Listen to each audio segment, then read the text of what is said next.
Assalomu alaykum aziz obunachilar. Sizlar bilan har doimgidek Nozim Nizovich va kanalimizga xush kelibsiz. Bugungi videoda biz aksiyalar, kriptovalyutalar va qolaversa umumiy moliya sohasi haqida gapirib o'tamiz va bu video intervyu tariqasida hamda savol-javob orqali bo'ladi va bizning eng birinchi mehmonimiz Komiljon Atayev bo'ladilar. Avvalambor bu inson mening akam va moliya sohasi bo'yicha ustozim ham hisoblanadi. Keling u inson bilan yaqinroq tanishish maqsadida o'zlaridan so'raymiz va yana bir eslatib o'tishim kerak bo'lgan narsa shuki, bu kishi Amerika Qo'shma Shtatlarida 22 yildan buyon istiqomat qilayotganlari bois va atroflarida o'zbeklar kam bo'lganligi uchun va bizlar, ya'ni qarindoshlari bilan asosan tojik tilida gaplashganlari uchun o'zbek tilini anchagina esdan chiqarib qo'yganlar va shu uchun to'g'ri tushunasiz degan umiddaman. Boshida biz hozir o'zbek tilida gapirib, keyin esa savol-javobni ingliz tilida davom ettiramiz. Assalomu alaykum Komil aka. Bizning kanalimizga va bizning birinchi videomizga xush kelibsiz. Obunachilar, sizlar siz haqingizda to'liq ma'lumotga ega bo'lishlari uchun o'zingiz haqingizda gapirib bersangiz, ya'ni qayerda tug'ilgansiz, qayerda o'qidingiz, umumiy hozirgacha nima ishlar bilan shug'ullandingiz va martabangiz haqida bizlarga gapirib bersangiz. Assalomu alaykum. Ismim Komiljon Atayev. Men 1981-yil tug'ilganman. 18 yoshimda men moliyaviy institutga kirgandim Toshkentga. 19 yoshimda esa men qarz olib Amerikaga chiqib ketgandim. Shundan keyin 2000-yildan beri men Amerikada turaman. Afsuski, atrofimizda o'zbeklar bo'lmaganligi sababli men o'zbek tili ancha esimdan chiqqan. Amerikada esa men Kolumbiyskiy universitetini o'qib tugatdim. Undan keyin 10 yildan beri men katta moliyaviy fonda ishlayman va yana o'zimni ham moliya sohasida Good Deed Capital degan kompaniyam bor. Tushunarli. Ana hozir hamma obunachilar o'zi ko'rib tushunib yetdi deb o'ylayman, chunki sizga hozir ayni damda o'zbek tilida gapirish salgina qiyinlashyapti. Shu uchun keling birinchi savolni birdaniga ingliz tilidan boshlasak-da va shu tariqa davom ettirsak. Albatta obunachilar uchun pastda alohida o'zbekcha tarjimasi bo'ladi. Demak, biz boshladik birinchi savolimizni. So, let's start first question. So, if you could go back time into the year 2000, would you still come to US and why? Okay. So the question is, if I had a time machine, would I choose to come back to US? And the answer is absolutely yes. But I just want to mention that many people don't understand how difficult life is for an immigrant. And the most difficult part is, other than learning a new culture and a language and everything else, the most difficult part is that you will miss your friends and family. And it's really hard to replace and replicate that. Okay, so actually, why did you choose finance and how much experience do you have in this field? And what is the most important thing you learned in finance? I think I picked finance because my mom and dad worked at finance, and that field really excited me. Plus, I think I'm an analytical person. I like to think about numbers and markets and economy all the time. I think about those stuff at work and at home, and I think about it at daytime and nighttime. It doesn't really matter. It's something that I really like. And in fact, I would, if I could give one advice to younger people, is that I think you should try to do something that you really like to do. But I understand that not many people and not often do we have the luxury of working in a field that we like. So if you work at some place that you have to earn a living, you can still have an opportunity to come home and work on your skills or your talent. For example, I know Nozim, you have a daytime job where you have to earn a living. But I know as soon as you come home, you start working on your YouTube videos and you start continue developing your artistic skills. I think it's really inspiring. And that's why I think everybody should continue doing what they love. I mean, it would be great if you had an opportunity to work for Disney or Hollywood, but right now you don't have that option.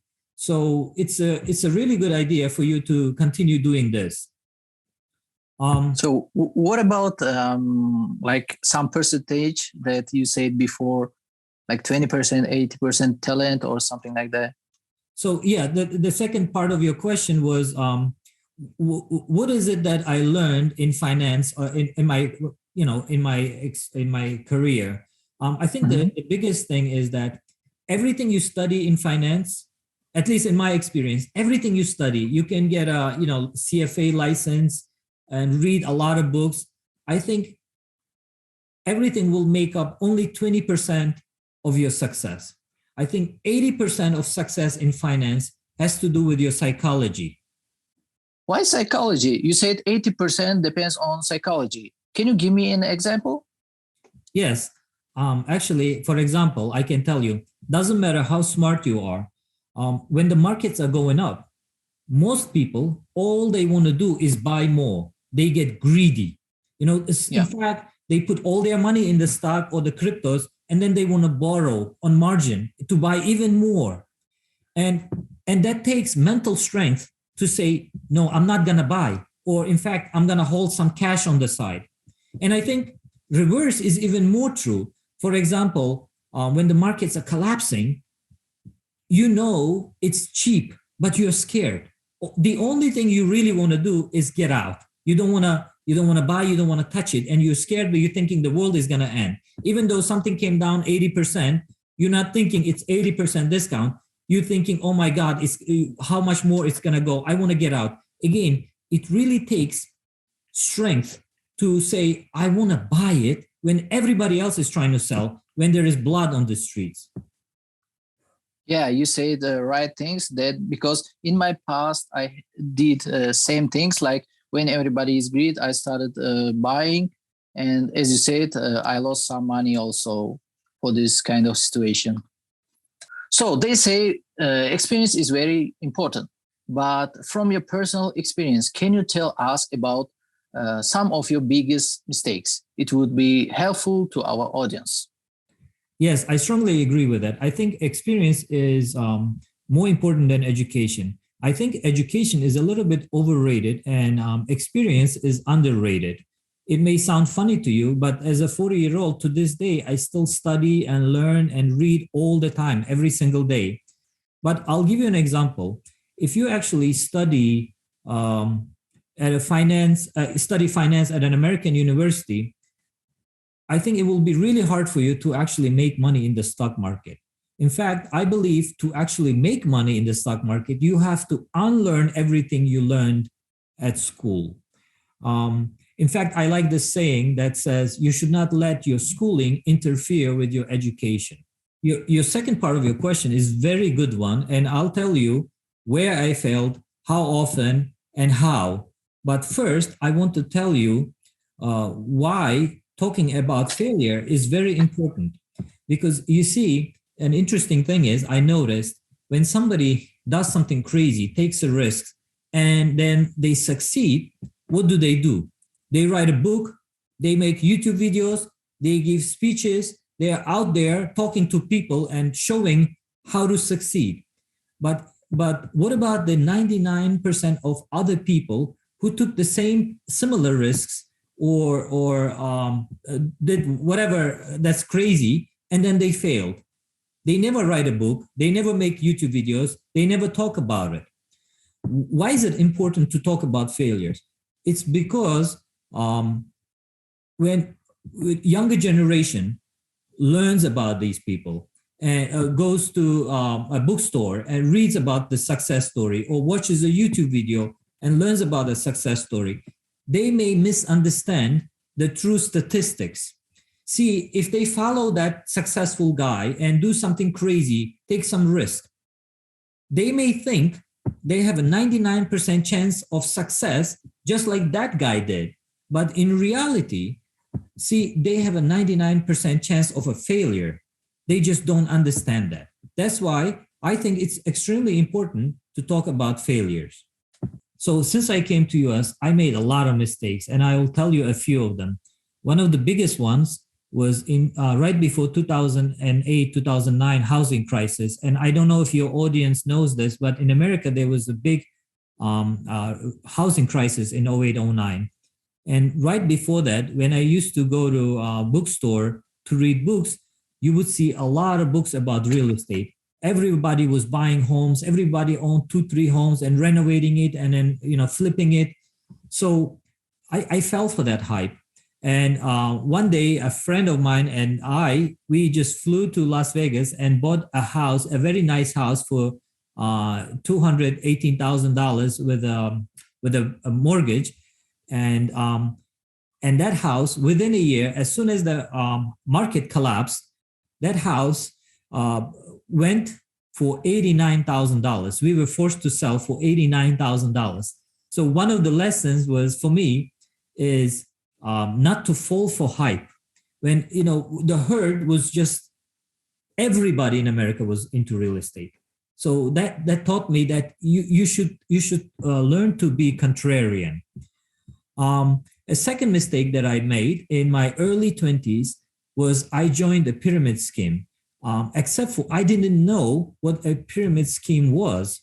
So basically, we were selling electricity, but the primary job in a pyramid scheme is to recruit other suckers like myself into the business so that they recruit more and more people under you. So my advice to younger people is to find out what pyramid is and how it works. And you should try to avoid this so you don't waste a year of your life like I did. And my third mistake was joining a stock trading company. Inside, I always knew that day trading is not really promising, and I did not believe it, but I really needed a job. And I was still hopeful, to maybe make money or learn something. But at the end of the day, I think it was a waste of time again, because now I'm highly confident that it's really hard to make money, or probably impossible to make money day trading. So what do you think about Uzbek people who offer to work with $100 or something? Oh, yes. Thanks for that question. I wanted to mention, I noticed on YouTube, a lot of Uzbek people make a lot of videos like how to trade with $100, how to, grow your investments, etc. I think 99.99% of all of those videos are extremely dangerous and people will lose a lot of money. So I recommend to your audience to be extremely careful. And in fact, if you want to invest anything in any market, whether it's stocks, cryptos, real estate, especially in stock market, I can tell you, you should study the history of how money was made and who made money on Wall Street. And when you study that, you will be able to avoid a lot of mistakes and you will really have an opportunity to actually succeed. And so my advice is try to avoid those YouTube videos, those people telling you how to trade with your $100, and actually maybe watch some YouTube videos of these people like Warren Buffett, Charlie Munger, or pick up a book and read about it.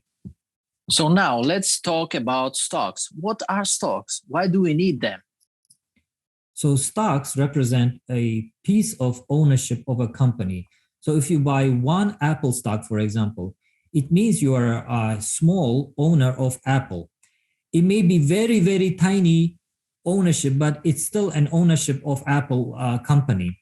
See, most young people, they don't understand that. They think stocks are created so that you can buy and sell and trade them. But it's not true. For example, if a small company grows and a founder needs to expand the business and they need more money, what can they do? Well, one option is to go to a bank and borrow. But if it's not enough, there's another option. The other option is to go to a stock exchange and IPO your company and issue stocks. So you can buy a stock of that new company and become an owner, small owner of that company. And if you paid a low enough price, and if you picked a good enough company, and if the company does well in the future, your ownership grows, the value of your stock grows. That's how you make money on Wall Street. Again, it's not by trading stocks in and out. Again, you should learn how the money was made on Wall Street.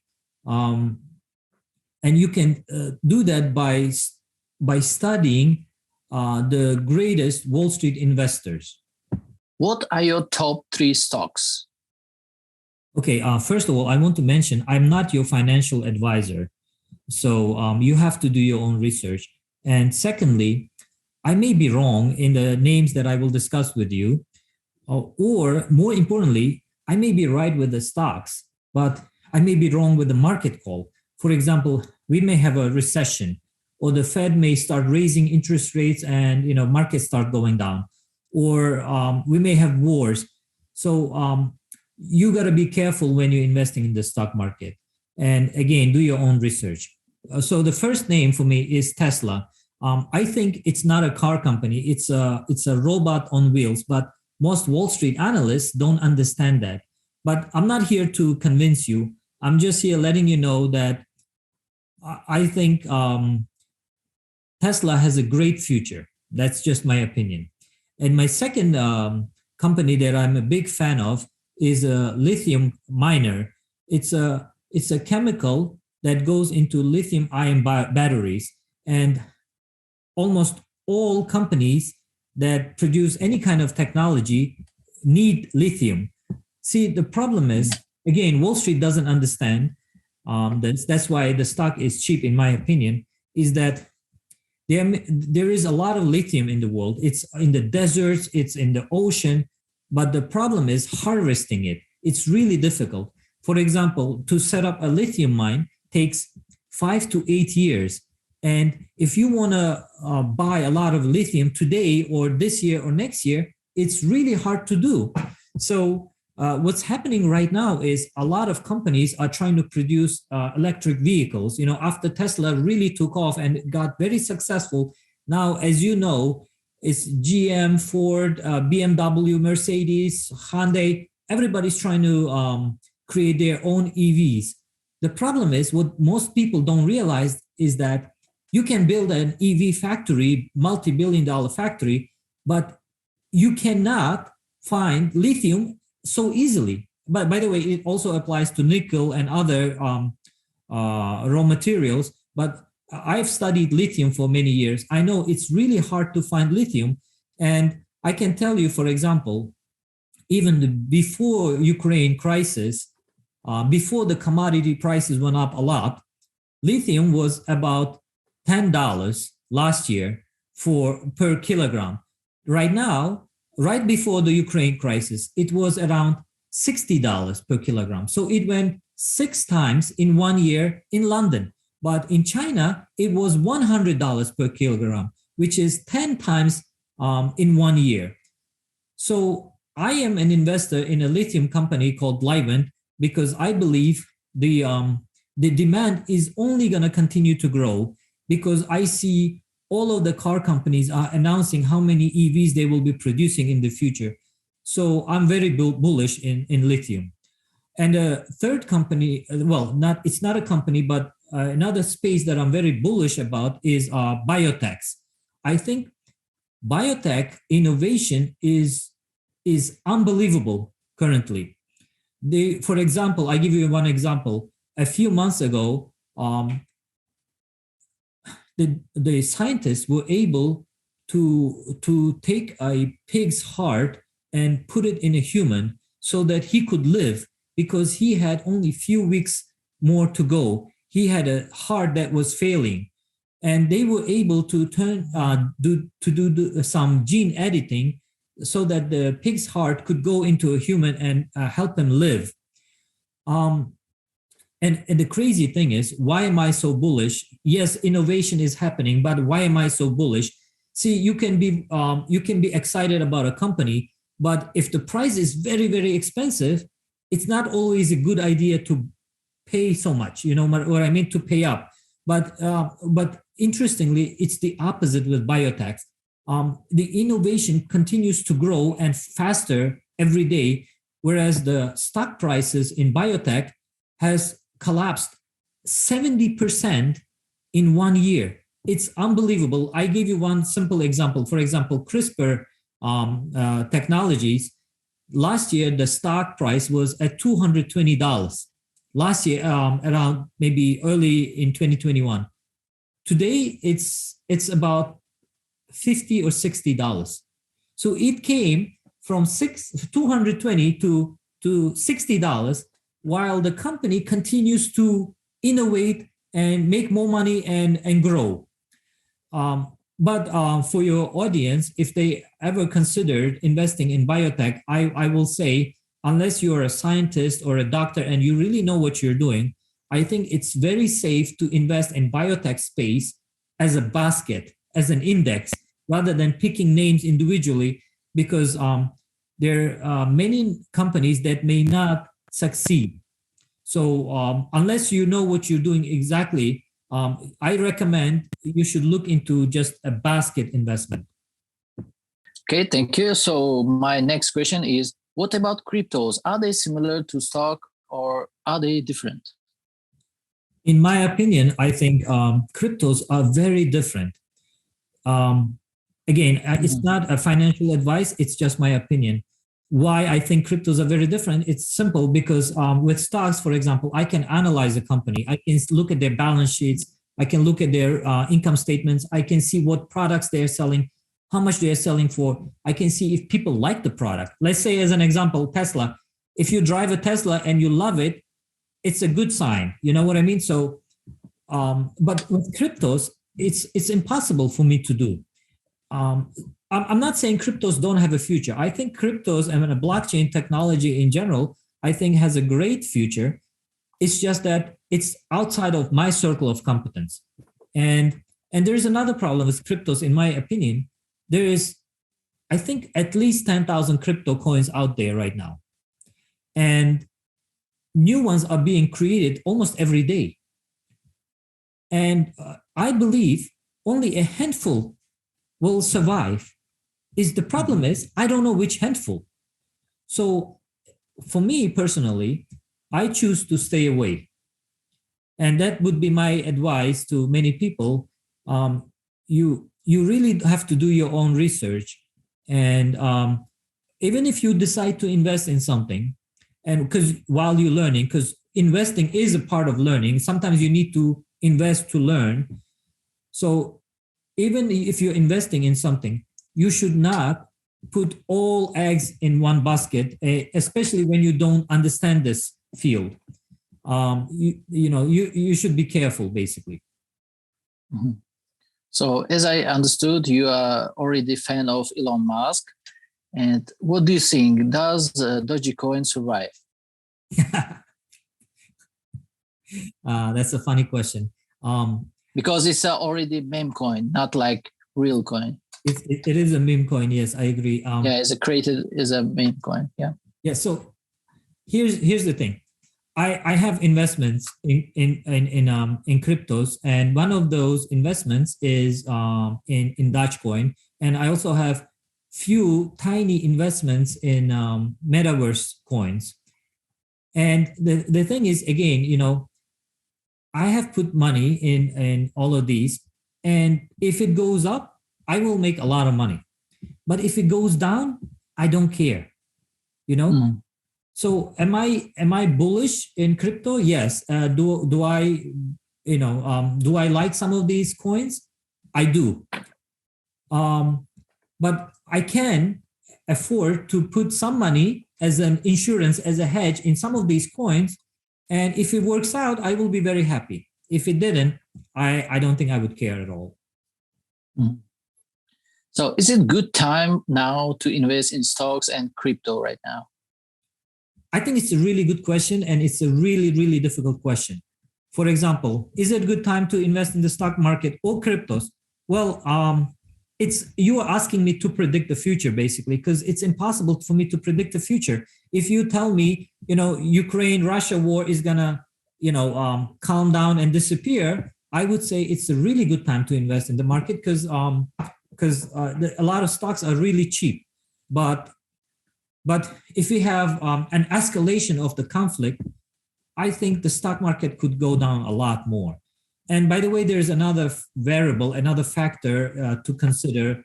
And I don't know if many of your audience understands this, but the Federal Reserve Bank in America, the central bank, is interested in increasing the interest rates. It's called the Fed funds rates that they want to increase. And the thing is, every time they try to raise the rates, the markets come down. So right now, I think the Fed is uncertain as to what to do because there is this conflict going on in Europe that everybody is kind of lost. But so I feel like we find ourselves in this catch-22 situation where it's either the conflict and it could escalate, which could bring down the markets. But if the conflict de-escalated and it disappeared, then I believe it would be the Fed that will be aggressive and raising the interest rates, which also could bring the markets down. So I see in both situations, there is a risk that the markets could go down even further.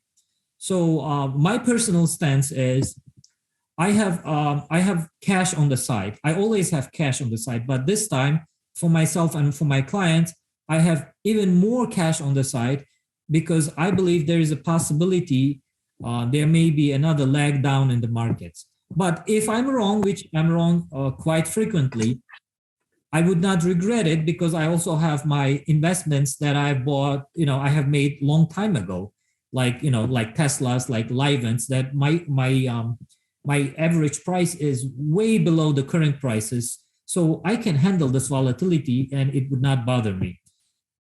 So this is what I think, which is, I don't know what to do. Okay, thank you very much for joining us for the interview. I think everybody enjoyed it. Aziz obunachilar, intervyumiz shulardan iborat edi. Agar shu soha bo'yicha aksiyami, kriptovalyutami, umuman moliya sohasi bo'yicha savollaringiz bo'lsa, albatta izohlarda yozib qoldiring va unga men yoki mening akam javob berishga harakat qilamiz. Undan tashqari, mening akamning ham YouTube kanallari bor va u yerda u kishi ba'zan shu video qo'yishga harakat qilyaptilar. Albatta o'tib obuna bo'ling. Tez orada ko'rishguncha, xayr do'stlar. Mayli, hammangizga rahmat, sog' bo'ling.